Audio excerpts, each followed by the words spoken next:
Welcome back to Into the Abyss. My name is Kevin Lucia. C.W. Breyer. Thomas McDonough. So tonight we have a new feature here at Into the Abyss, which we're going to call McDonough's Hammer of Truth. Okay, Tom is an avid horror fan, and he watches just as many horror films as we do. And he has picked a particular horror film on Netflix that he is going to review for us. Now, the Hammer of Truth does not mean that he's going to destroy every single movie.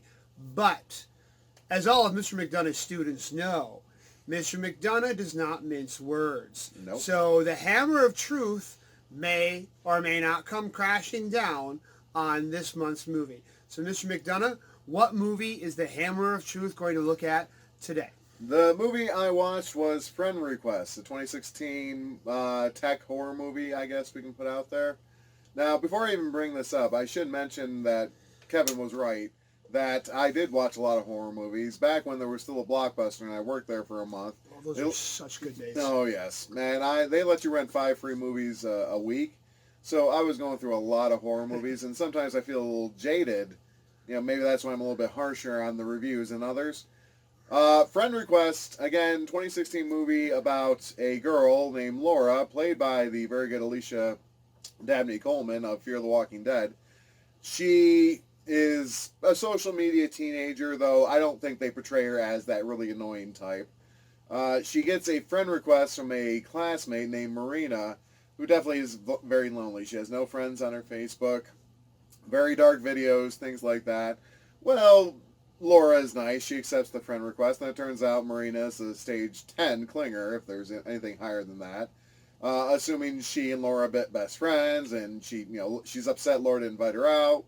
And during a confrontation, when she grabbed Laura in the college cafeteria, Laura pulled off and revealed that the girl's hood was up because she had a condition where she pulled out her hair. And it just got worse from there, that Marina filmed herself burning a picture of Laura and then committing suicide, hanging herself and burning herself.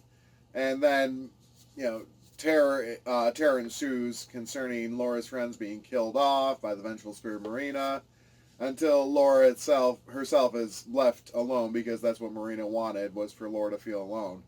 The movie itself now, I did enjoy watching the movie compared to some other ones. I've seen some horrendous movies. I'm not going to bring up The Barn that we talked about last time. Let's make some pumpkin pie. That was so bad.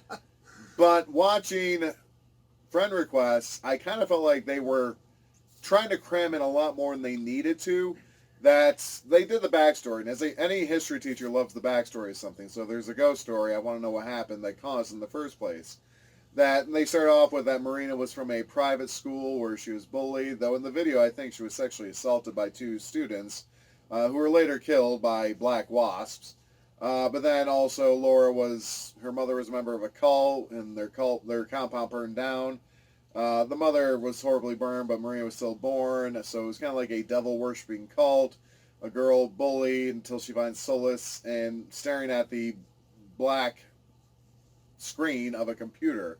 We've all been there. We have, and usually at 3 o'clock in the morning, and it's Reddit, and anyway. Continue. Usually it's YouTube for me. I mean, it's something, let's look at the funny dogs again. Or Robot Chicken, which then you can just my God. 30 minutes of your life is gone. Yeah, Kevin Lucia got me on Robot Chicken, man. Don't do that. You're welcome. You're gone.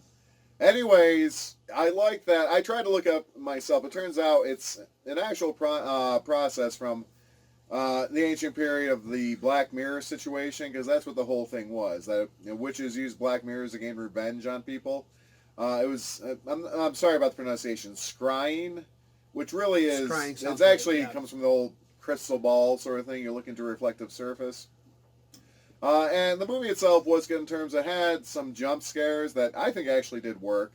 Some of the CG was a little off, especially, with the black wasp, but you can't really use real wasp in a movie.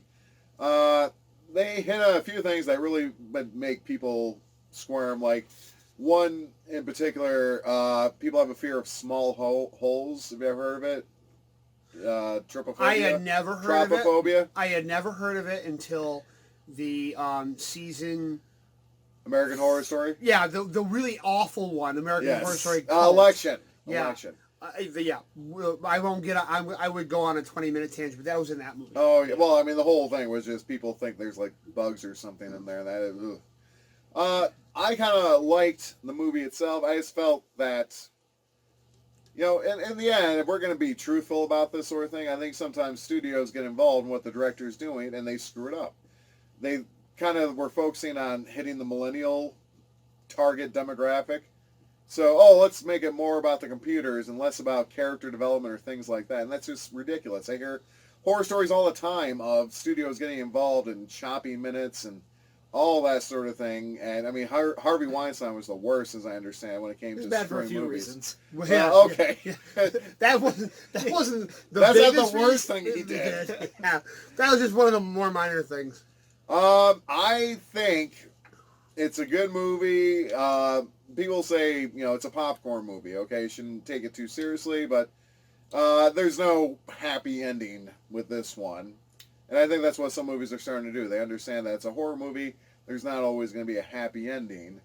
And it worked out pretty well. I mean, there was lack of character development in some cases. Just, this person's a friend of the main character. Oh, they're dead. Man, nice knowing you. The funny thing about that, I'm going to get literary on you. Uh-oh. So there's a book that I have my seniors read called How to Read Literature Like a Professor. And there's a chapter in there called Don't Stand Too Close to the Hero. Because it's a literary tradition. All the hero's friends always die. That's the same as don't be Clint Eastwood's partner if he's portraying a cop. Yep. Or don't be a black guy in a horror movie. Yeah. I'm sorry about that one, but let's be honest. That was in the barn. The first thing we saw, the first person killed was It a black was. The guy. first person who died in the barn was a black guy. Oh. Yeah. So back to it, this movie, studios need to allow the directors to be a little bit more creative, to not condescend to their audience. One thing I noticed when I looked up the trivia on this thing, that Mark Zuckerberg denounced this movie and tried to have it pulled from theaters because they never actually showed the name the Facebook. social media king, yeah, he wouldn't like that. They were using Facebook, but they never showed it. It's not like Facebook was responsible for this. And of course, it's kind of funny because this is 2016, and then he gets called before Congress to testify for spying on us. So, sorry, Mark. I think it's a good movie. Sure, there are others that can be scarier. There could have been some things they could have really developed. See, that would have been a great advertisement for it, is Mark Zuckerberg doesn't want you to see this. I sometimes think that increases it. It's kind of like... that would have increased my interest. Mark Zuckerberg wanted this movie pulled. Yeah. Well, yeah, I mean, when the Da Vinci Code came out, the group Opus Dei came out against it, and you just know that made people want to go see it even more. I mean, that's like the best thing in the world. The authority tells you not to watch it. Got to watch it. Yep. So on the McDonough's Hammer of Truth, on a scale of 5 hammers, how many hammers do we give this? Hammers being a good thing. Hammers being a good thing. Okay, I would say this would be a 3 hammer, and I'm being generous because I'm into my second whiskey sour right now. That's a whiskey soured field 3 hammer. Okay, so Tom McDonough says go out. It's streaming on Netflix now. Friend request.